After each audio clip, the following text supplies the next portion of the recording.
अक्सर ऐसा होता है कि सुंदर स्त्रियों के पास बुद्धि बिल्कुल नहीं होती। बहुत मुश्किल है, बहुत मुश्किल है। और अक्सर ऐसा होगा कि बुद्धिमान स्त्री सुंदर नहीं होगी।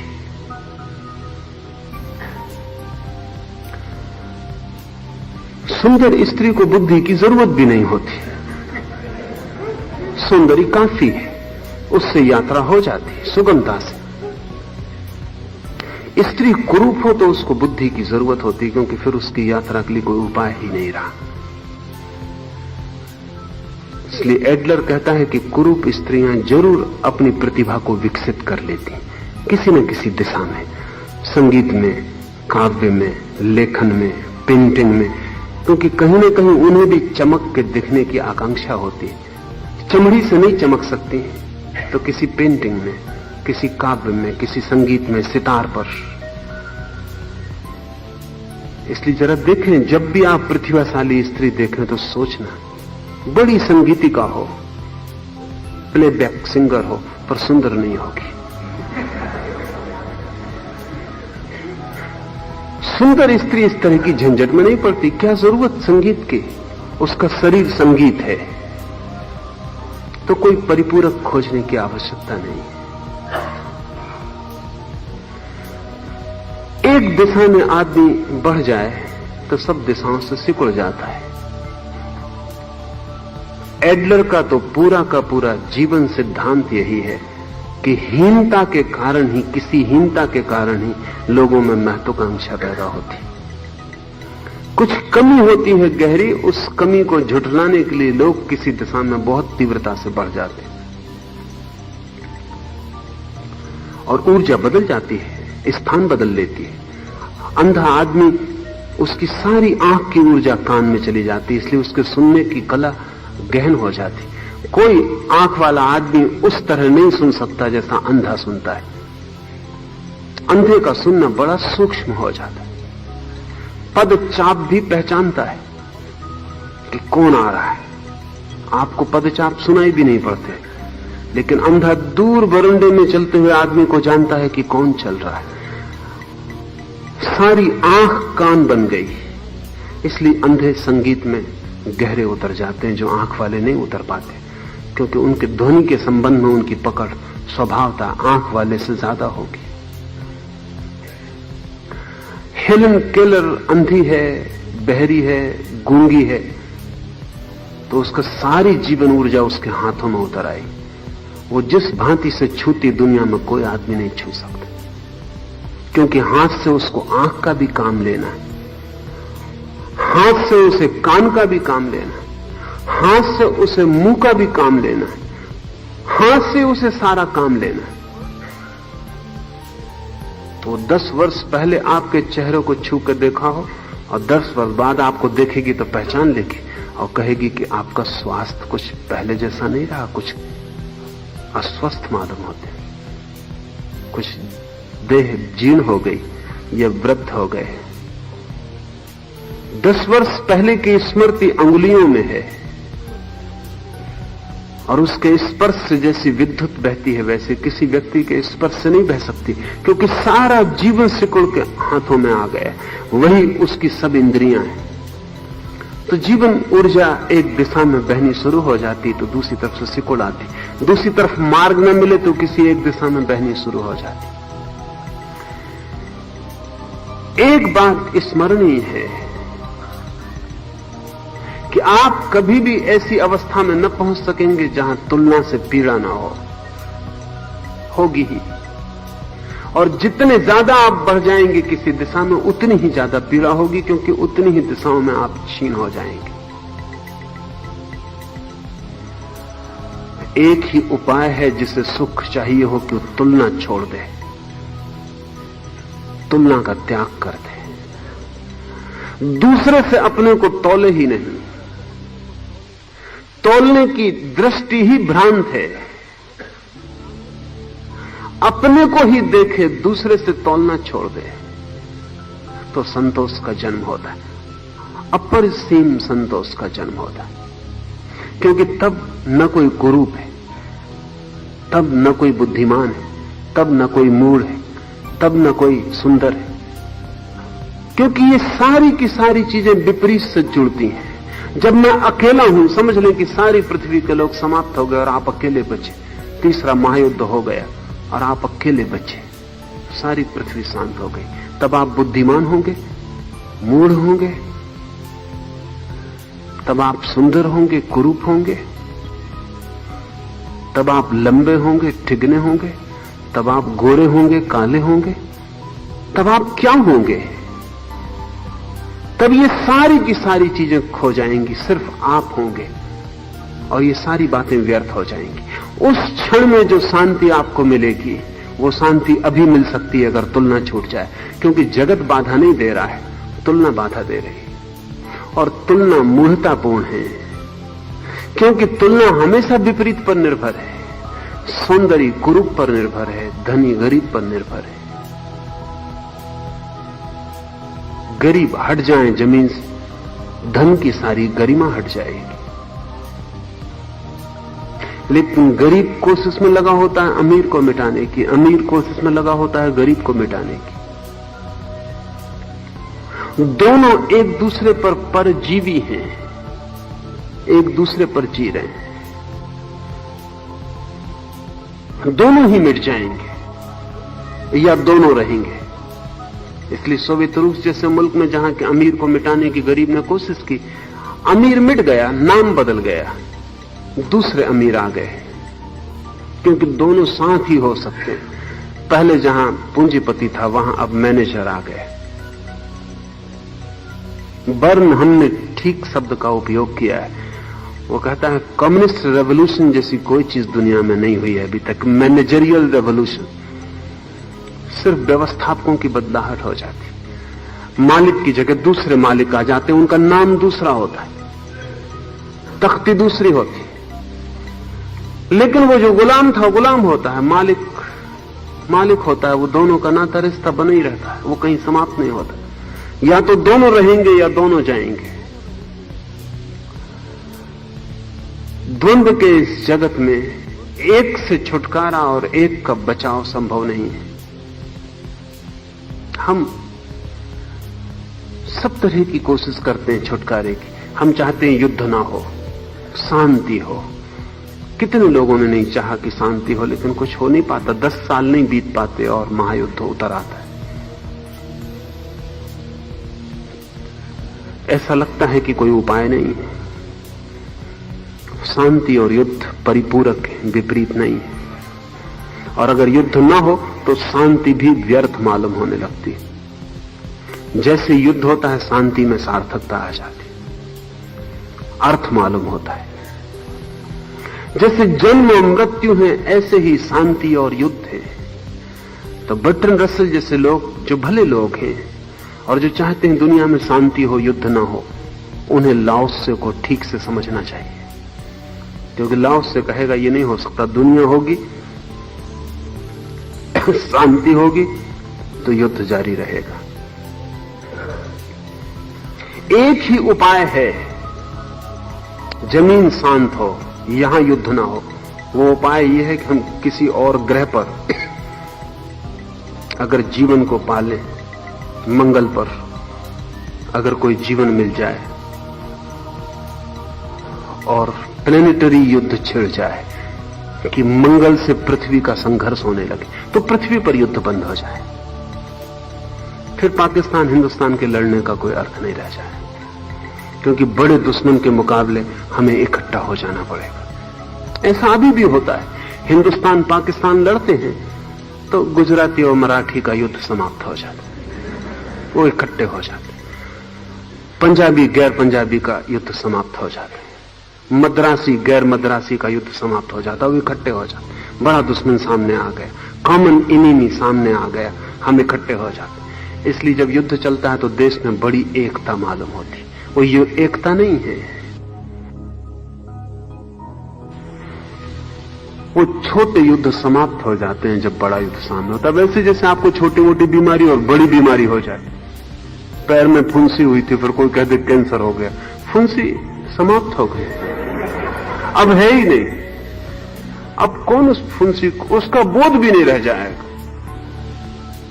छोटी बीमारियों को मिटाने का बड़ा सीधा तरीका, बड़ी बीमारी। छोटी बीमारी तिरोहित हो जाती है।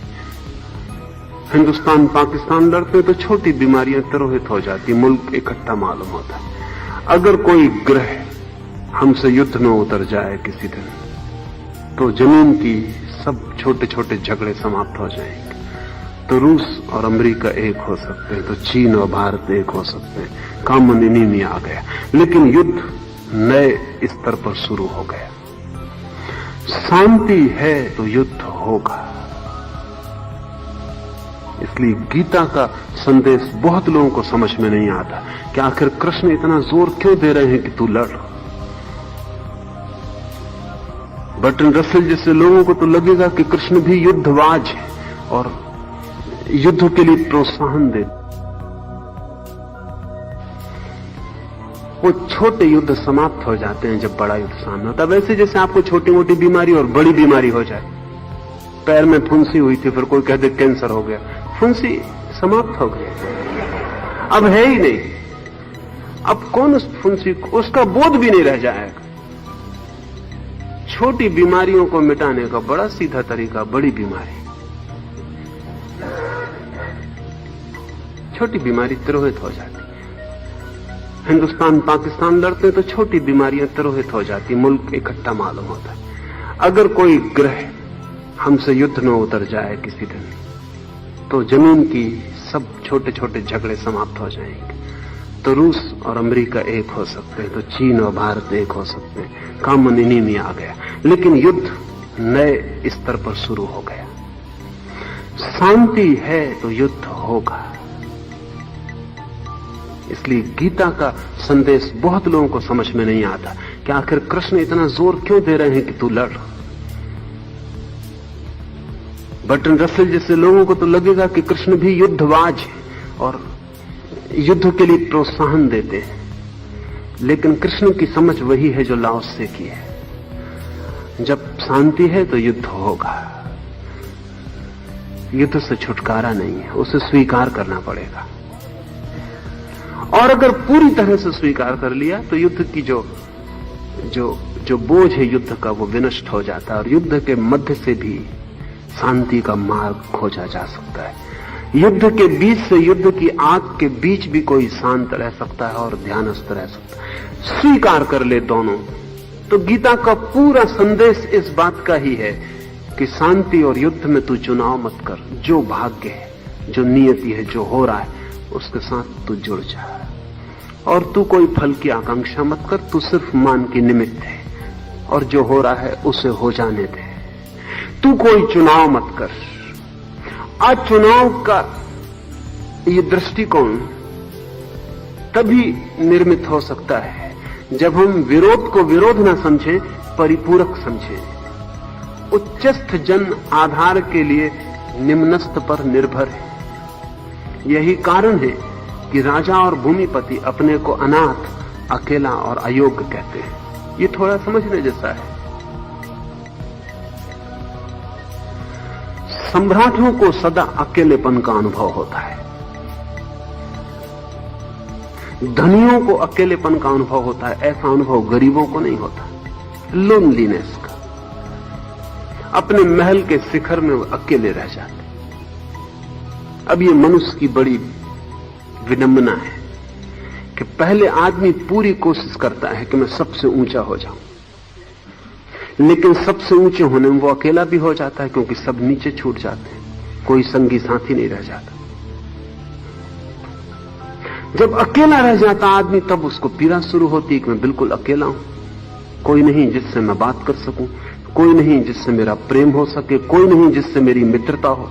और तब अकेलापन सालता है और दुख देता है। और सारे लोग इस कोशिश में लगे रहते हैं कि उस शिखर पर पहुंच जाएं जहां हमारे बराबर कोई भी ना हो, तो फिर आप अकेले हो ही जाएंगे।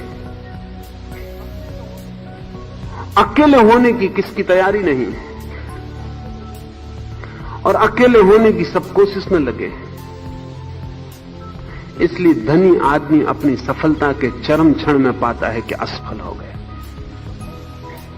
क्योंकि संबंध ही टूट गया सब उसका। अपना कोई भी ना रहा, धन रह गया, सिर्फ उसके ढेरी पर धन की एवरेस्ट की ढेरी बन गई, उसके ऊपर वो अकेला रह गया। प्रसिद्धि यश के शिखर पर आदमी पाता है कि सब व्यर्थ हो गया, क्योंकि बिल्कुल अकेला हो गया। हिटलर या मुसोलिनी जैसे व्यक्तियों से अकेला व्यक्ति खोजना मुश्किल है, बिल्कुल अकेले हो गए। और तब अकेलापन सालने लगा कि अब कोई संगी साथी नहीं है। जीवन का सारा रस संगी साथियों के साथ जुड़ा है। हम जितने ज्यादा लोगों के साथ साझेदारी में हो सके, हमारी भावदशा जितने लोगों में प्रवेश कर सके और जितने लोगों का प्रवाह जीवन का हम में आ सके, उतना ही आपको अच्छा लगेगा, सुखद स्वस्थ मालूम पड़ेगा। जितने आप अकेले होते जाते हैं उतनी जड़ें उखड़ती जाती हैं भूमि से। समाज भूमि है और हर चेतना जो आपके आसपास है इतनी दूर नहीं है जितना आप सोचते हैं, जुड़ी है। और जब आप बहुत दूर अपने को खींच लेते हैं और हट जाते हैं तो अपने हाथ से ही आप अपने जीवन स्रोत को तोड़ देते हैं। सम्राटों को निरंतर अनुभव हुआ है कि वे बिल्कुल अकेले रह गए, कोई उनका नहीं है। मगर इसमें किसका कसूर है? उनकी ही चेष्टा रही है कि इस जगह आ जाएं जहां कोई समान न रह जाए। जहां कोई समान न हो वहां मित्रता भी नहीं हो सकती, प्रेम भी नहीं हो सकता। तो आप समझ लें, आपके ख्याल में नहीं आएगा एकदम से, जैसे आप अकेले रेगिस्तान में छोड़ दिए गए हो,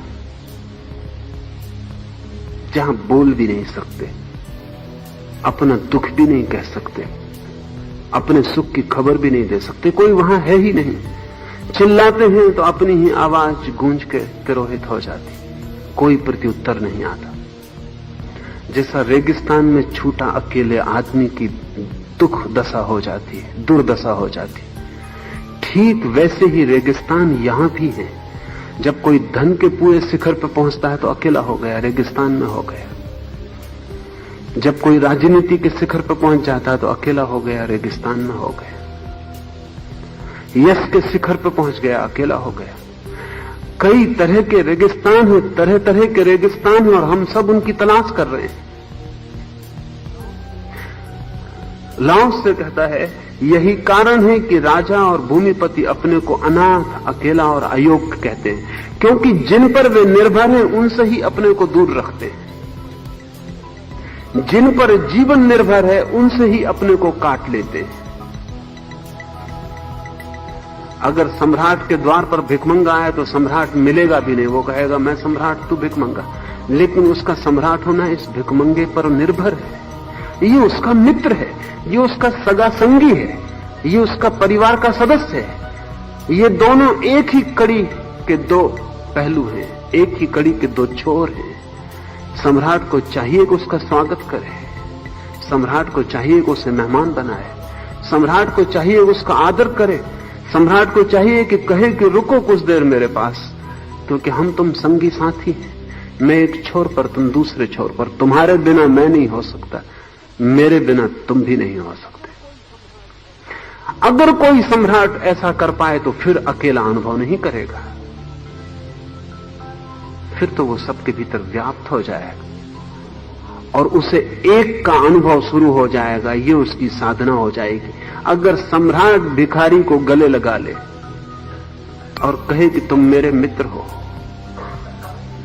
तो उसकी एक की खोज शुरू हो गई। थोड़े ही दिनों में सम्राट नहीं मालूम पड़ेगा, खुद को भिखारी मालूम नहीं पड़ेगा। दोनों के भीतर का जो एक सत्य है वो अनुभव में आने लगेगा, द्वंद्व विसर्जित हो जाए। इसलिए हमने फिक्र की थी कि सम्राट भिखारी को सम्मान दे, आदर दे, शक्ति झुके उनके सामने जिनके पास कुछ भी नहीं है, ताकि उस एक की खोज जारी रहे।